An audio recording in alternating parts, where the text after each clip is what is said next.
The spaceport in Sector 9 was never quiet. Engines roared, creatures shouted, and traders moved fast. But today, something was different. Today, everyone was looking at the same thing, a cage.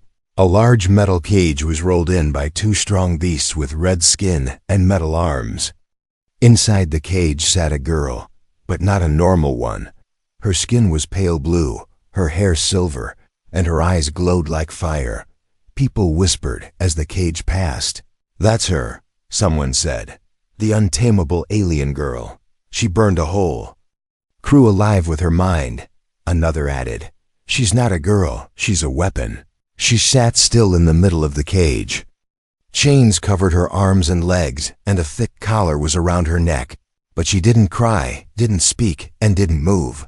She just stared at the crowd like she could see something they couldn't. Jace, a human mechanic, stood near the back of the crowd. He came to the port for spare parts. Not trouble, but when he saw the cage, he didn't move. His eyes locked with hers, and for a second, time stopped. She didn't look angry or dangerous. She looked tired, broken, and scared. The guards shouted, "Make way!" "This one's being sold by the piece." A cold silence followed. Everyone knew what that meant. She was being sold as meat. Alien meat was rare, and some species paid high prices for it, especially if the creature was powerful. Jace felt something twist in his chest. He had seen bad things in the galaxy, but this was worse. She looked so young, maybe 16 in human years, and yet here she was treated like an animal. The traders bragged loudly. "She killed 3 guards when we caught her," said one, showing off a burn on his arm. "But now we've tamed her. Shock collar works every time." They laughed, but the girl didn't blink. An old alien with a single red eye leaned toward the cage. "She's not tamed," he whispered. "She's waiting." The trader shoved him back. "She's meat now, old fool, nothing more." Jace turned to leave, trying to forget the scene. But the girl's eyes followed him. They didn't beg, they didn't scream. They just stared like she was choosing him. That night, in his small ship, Jace tried to sleep, but her face wouldn't leave his mind. Why did she look at him like that? He remembered his sister, taken during the early Earth Wars. Sold by pirates to unknown places, he never forgave himself for not doing more. Maybe this was his second chance. Maybe this time, he could save someone. He returned to the port the next morning, hiding his face. The cage was still there, but now placed near a stall with a sign. "Auction tonight, prime pieces, untamable freak." The crowd had grown. Hunters, collectors, and meat buyers were already placing bids. Jace walked closer, careful not to be seen. The girl sat the same way, still chained, still quiet. But when he got close, she turned her head and looked at him again. He took a deep breath and stepped behind the cage. No one watched him. Everyone was focused on the front, from his bag. He took a small water bottle and slipped it through the bars. At first she didn't move, then slowly she reached out, took it, and drank. It was the first time he saw her move. Their eyes met again. This time, there was something else, something like trust. Just for a second, her lips moved. Not a full word, just a breath. "Help." Jay stepped back, heart racing. He had only one full tank of fuel left, enough for a single jump. He planned to use it to leave this broken place, but now he had another choice. He could run, or he could use his last jump to save her. But saving her would mean enemies, danger, and maybe death. He looked up at the night sky above the port.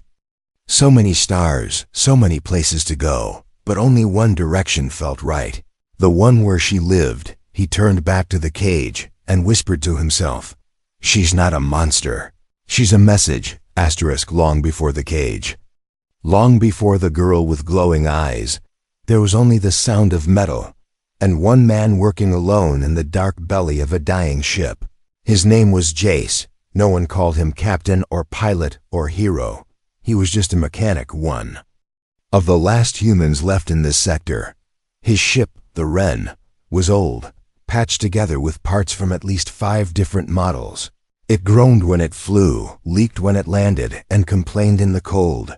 Just like Jace, he lived off small jobs, fixing thrusters, welding armor, rewiring cargo locks, nothing fancy, but enough to survive. He avoided crowds, avoided questions, and above all, avoided choices that might get him killed. But that was before he saw the girl in the cage. Now everything was different. He sat in the corner of his ship, staring at the fuel gauge. One jump left, that was all. One more escape, one more chance to fly away and forget. But he couldn't forget. Not her eyes, not her silence, not the words she whispered through cracked lips. Help. His ship's eye beeped.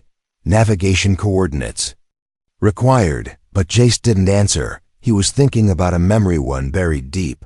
A memory of war, of fire falling on Earth cities, of a little girl screaming as raiders dragged her away. His sister, gone forever, and him hiding in the shadows, doing nothing. That guilt had lived with him longer than any crew. It followed him from planet to planet. Now it wore a new face, the face of that alien girl in the cage. He stood up, grabbed his toolkit, and threw it to the floor. The choice was made. Not for fuel, not for payment, for something better, redemption. He pulled up the port's access map, found the cargo bay where the auction would begin. Security was tight, scanners, bots, and drones. But Jace knew the back tunnels. He'd use them to smuggle spare parts now. He'd use them to smuggle something else. He reached under the pilot seat and pulled out a small crate. Inside, old pulse blaster, MP chips, and smoke pellets. He hadn't used them in years, but his hands still remembered. His heart was pounding. Now, not from fear but purpose. He wasn't running this time. He was going to break into the auction, steal the girl, and burn every credit the meat syndicate hoped to earn. Meanwhile, at the spaceport, the auction lights flickered on. The crowd was louder tonight, bidding paddles in the air, credits ready. The girl sat in the cage, silent, but not broken. Her eyes scanned the shadows, waiting, hoping. A traitor shouted, "We'll start with the left arm. Finest muscle in the galaxy."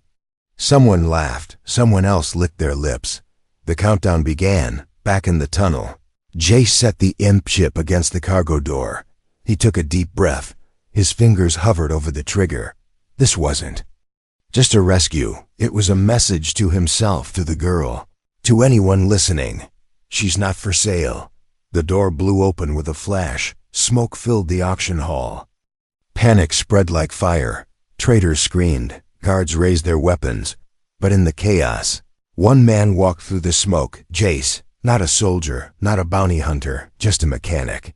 He reached the cage, blasted the lock.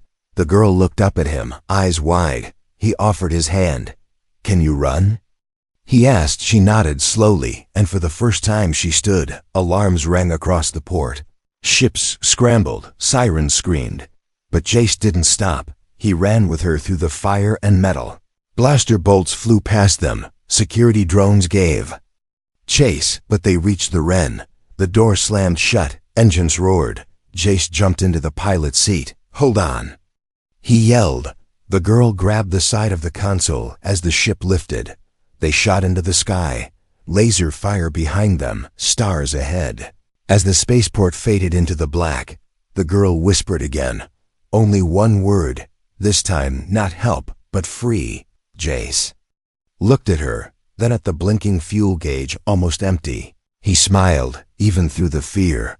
"Let's find a place where no one can sell you," he said. The stars didn't answer, but they finally felt quiet. The stars outside the cockpit were silent, but inside Jace's ship, panic filled the air. The girl sat shaking, her silver hair sticking to her face. Jace pushed the Wren's controls, dodging scanner beams from patrol ships. They were still. Close to the port, too close. If the syndicate caught them now, they'd be torn apart. Jace knew they needed time to think, but time was something he didn't have. A voice came through the comm. Rough and sharp. "Unregistered vessel Wren. Cut engines and prepare for scan." Jace killed the comm, slammed the ship into stealth mode. The Wren's engine coughed, then dropped to a low hum. They drifted through asteroid shadows, cold and unseen. The girl looked at him, confused. Why did you do it?" She asked softly. Jace didn't answer right away. He stared into the dark between the rocks, then said, "Because no one else did." He had no plan, no backup, no fuel for another jump. But he had her, and maybe that was enough for now. While they hid, Jace opened the ship's database and started digging. He needed to understand what she really was, not just the stories, the truth. The girl watched the screen with him. "Do you have a name?" he asked. She paused, then whispered, "Kayla." He typed it in. The database spun, and a warning flashed on the screen. "Xenotype 47 classified. Do not approach." But Jace clicked deeper. He found an old auction listing, hidden in black. Market logs. Kayla wasn't the only one. Others like her had been sold before. Most never survived transport. Pieces sent to rich collectors or dark labs. Then he saw it. The meat auction manifest. Next page. Kayla's name, lot number, and scheduled dissection. It was supposed to happen that same night. They were going to start with her arms, then the brain, one organ at a time, sold like art. Or worse, like dinner. Jace felt sick. Kayla looked away, her face empty. "That's why I stopped moving," she said. "I thought it was over." Jace stood up, walked to the engine room. He kicked the bulkhead in rage, not because of what he saw, but because the galaxy let it happen again and again. He couldn't change the whole system, but he could burn one piece of it. He turned back to Kayla. "We're going back," he said. She blinked. "Back? You barely escaped." "I know," Jace replied. "But if we erase the auction logs, blow the servers, they'll lose their buyers. They'll kill you," she warned. He smiled weakly. "Then I better make it count." The plan was madness. The Wren was low on fuel, the security was tight, but Jace wasn't thinking like a mechanic anymore. He was thinking like someone who had nothing left to lose. They drifted back toward the port under cargo signal cover. Jace powered down all systems, just enough to avoid scans. He suited up, gave Kayla a small wrist blaster. "Only if we're surrounded," he told her. She didn't nod, but he saw the fire in her eyes again. Not fear, not sadness, focus. Jace slipped through the service ducts, his hands black with grease. He knew this port like the back of his hand, but this time he wasn't hunting wires, he was hunting the heart of the auction. The auction core server, buried below the bidding room, inside. The auction was already back online. The crowd was angry, the prize girl stolen. The sale delayed. Traders were demanding answers, waving credits. The syndicate boss, a long-necked brute named Torvin, promised a new product, something fresher, something more exciting. He hissed. No one noticed Kayla watching them from the shadows above. Meanwhile, Jace reached the server room. He planted a virus chip into the core. A screen lit up, blinking. Auction records, deleting. Bidder database, deleting. Location logs, deleting. But then, the alarm screamed. Someone had tripped the motion detector. Guards rushed in, weapons raised. Jace fired a smoke pellet, dove through a vent. Blaster shots burned the metal. Behind him, at the same time, Kayla dropped from the ceiling into the auction room. The crowd gasped. She didn't attack, she spoke. "Your meat is gone," she said, voice cold and clear. "And soon, so will you be." Jace slid back into the Wren, barely ahead of the guards. Kayla jumped in behind him. He hit the thrusters, praying for just enough fuel. The ship screamed through the sky like a dying bird, but it flew below them. Explosions tore through the auction house. The virus chip triggered its last command server meltdown. The whole black market bidding network went offline. Kayla looked at Jace. "You didn't just save me," she said. "You broke them." Jace didn't speak. He was already watching the fuel gauge drop to 0. No fuel, no jump, but in the distance, a strange moon appeared, one not on any map. Maybe a place to crash, maybe a place to hide, maybe something else. He turned to Kayla. "Strap in," he said. She smiled. "For what?" Jace grinned. "For whatever comes next." Asterisk, the stars were falling, or maybe it just felt that way. Inside the Wren, alarms blinked quietly. Fuel, 3%, Oxygen, stable, hope, low. Jace sat with his eyes on the control screen. The ship was gliding. Now drifting more than flying, engines barely alive. Every system running on scraps of power and luck. Kayla stood near the window, staring at the strange moon ahead. It was quiet, gray, and cracked like old skin. No signals, no lights, no welcome. Just silence. It's not on the map, she said. That's why we're landing there, Jace replied. Too quiet? She asked. Too perfect, he answered. Behind them, the spaceport was gone. Burned, broken, buried under smoke and silence. But Jace knew they hadn't won.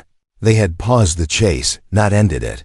The syndicate would come back, angrier, hungrier. He looked at the blinking fuel number again, 2%. This is it, he whispered. Kayla didn't reply. Instead, she walked over and touched a small broken panel. The metal shimmered under her fingers, then moved. Jace stepped back. You did that? Kayla nodded slowly. I don't just remember things, she said. I wake them up. Jace watched in disbelief as wires reconnected. Power returned to parts of the ship that were dead for years. Lights flickered back to life. The ship responded to her like it recognized her voice. Are you part of the tech? He asked. No, she said softly. The tech is part of me. The Wren landed on the quiet moon with a soft thud. Dust rose in a circle, glowing faint blue under their feet. The doors opened, and the air smelled like metal and memory. Ancient buildings stood around them, shaped like fallen stars. Broken, but not dead. Kayla stepped forward, barefoot on the cracked stone. Jace followed, hand on his blaster. He didn't know what this place was, but Kayla did. This was one of ours, she whispered. A memory vault. Yours? Jace asked. My people, she said, before we were hunted. Inside the largest building, symbols lit up as she passed. The walls told stories and pictures of bright worlds, peacekeepers, and knowledge. Then fire, betrayal, cages, her kind turned into monsters by those who feared their minds. They sold your story like they sold your body, Jace said. She nodded, eyes wet but unblinking. I wasn't dangerous, she said. I was valuable. She touched the wall, and it opened like paper folding. Inside was a glowing sphere, floating above a metal stand. A beacon? Jace asked. A message, she said. For anyone still listening. She placed her hand over it. The sphere lit up the entire hall. A wave of energy pulsed out, silent but powerful. Jace felt it in his bones. The kind of sound you don't hear, but remember. In the distance, something answered. A light blinked across the stars. Then another, and another, like echoes waking up after years of sleep. Kayla turned to him. They're coming, she said. Your people? Maybe, she said. Maybe not just mine. But before hope could settle, a sound split the silence. A scanner ping. Sharp and cold. A ship entered orbit. Not a friend, a hunter. Jace grabbed his gear. Kayla didn't move. Instead, she placed her hand on the ground. If they want me, she said, they'll have to face this place too. The ruins around them began to hum. The broken stone lifted slightly off the ground. Ancient machines deep beneath their feet started to wake. Jace stared in awe. You're not untamable, he said. No, she replied. I'm unbroken. Above them, the hunter ship grew. Closer. Kayla looked up with calm fire in her eyes. This moon is a graveyard, she said. But it doesn't have to be ours. And with that, the sky lit up again. But this time Jace wasn't running. He was standing beside her. Fuel or no fuel, plan or no plan, because some people, some things are worth the fall. They thought the moon was dead, but it was only sleeping. Long ago, it had been more than rock and dust. It had been a mind, a memory, a vault for things too powerful to forget and too dangerous to remember. Now it was awake again. Because she was here. Kayla stood in the middle of the ancient courtyard, her silver hair glowing faintly under the rising energy of the stones. Symbols moved beneath her feet, alive, shifting, remembering, and all around her. The ruins responded like loyal soldiers called back to duty. Jace watched with wide eyes. One hand on his blaster, the other holding a scanner. His scanner blinked and sparked, completely confused. "None of this tech should be working," he muttered. Kayla smiled slightly. "It isn't working," she said. "It's listening." Above them, the hunter ship circled slowly. Its engines silent, its intentions loud. It had followed the beacon, not for rescue but for recovery. Kayla was not a lost child to them. She was stolen property, a weapon that escaped the cage. Jace stared at the sky, then turned to Kayla. "If they come down here, can this place protect us?" Kayla knelt down, placed both hands on the stone. "It depends," she whispered. "Depends on what?" "On whether it remembers who I am." Deep beneath the ground, ancient machines stirred. Not just lights or locks, but old minds, built long before humans walked on Earth. Constructs that once stored knowledge so dangerous it had to be hidden in time. Now those minds whispered back. They knew Kayla, suddenly. A bright light rose in the distance. A tower of white-blue energy burst upward. Then another and another. Jace looked around, stunned.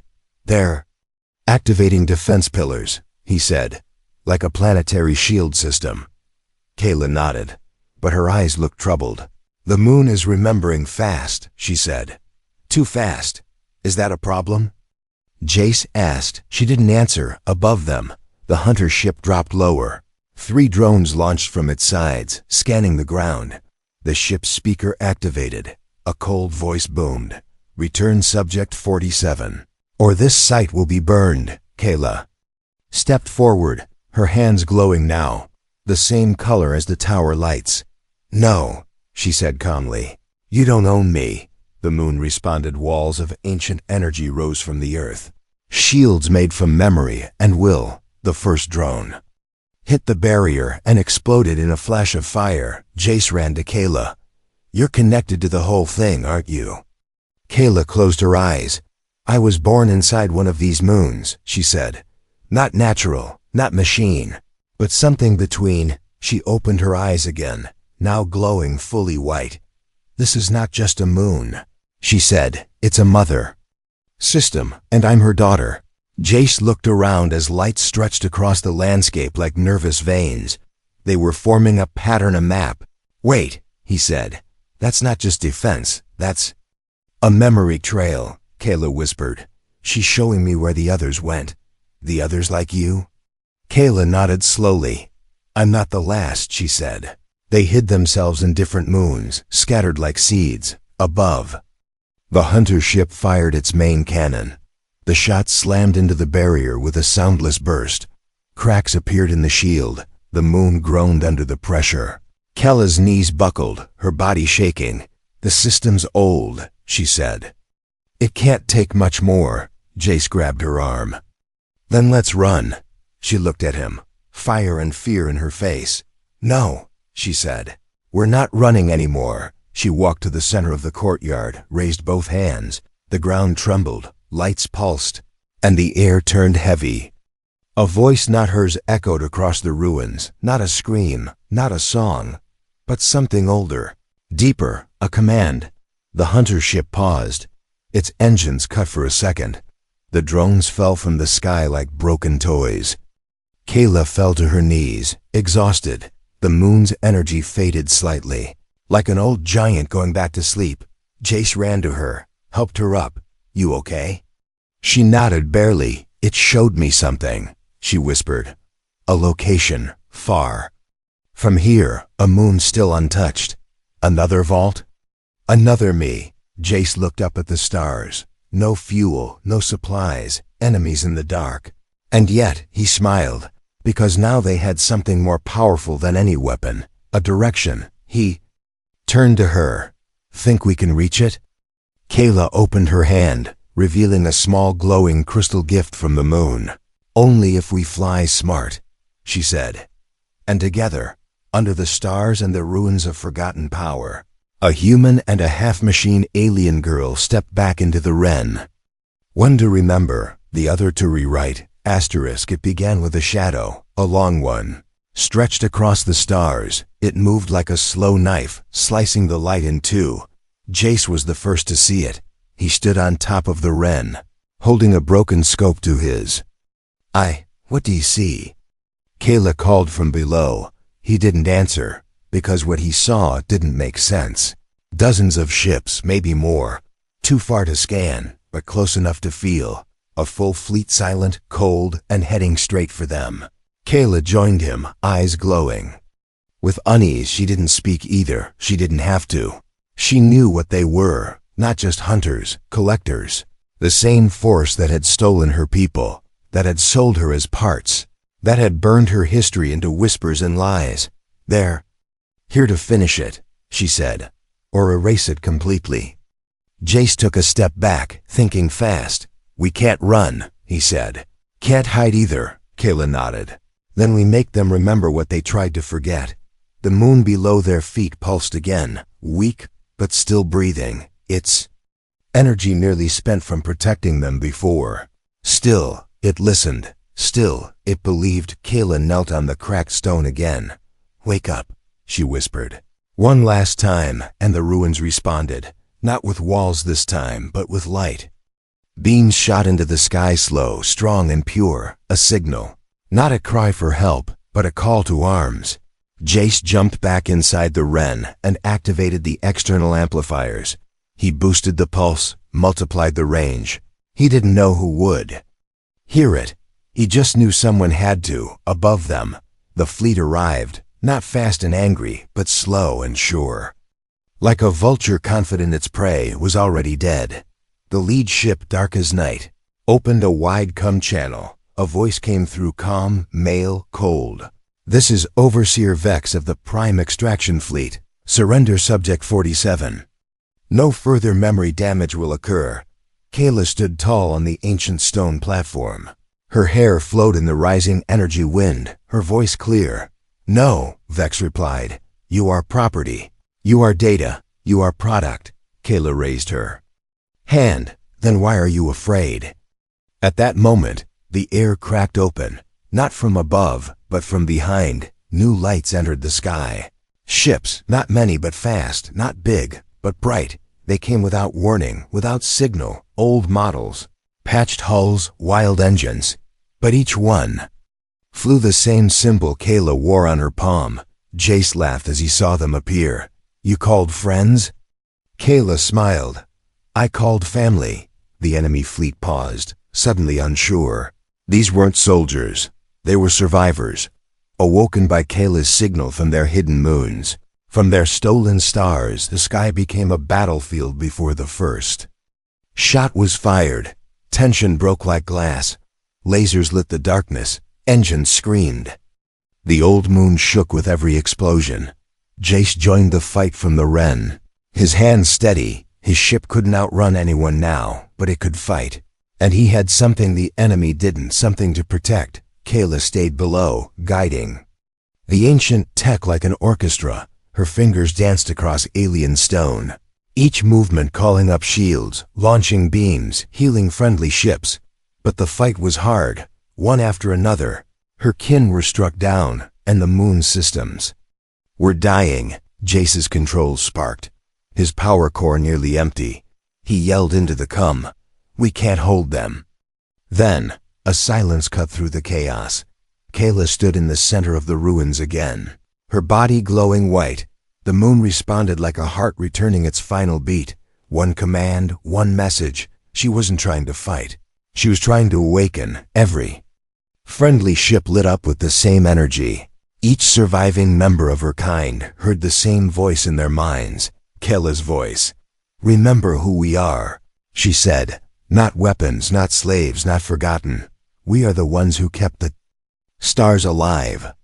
The energy wave burst from the moon like a sun being born. The lead enemy ships cracked under the pressure. Their systems shorted. Their weapons failed.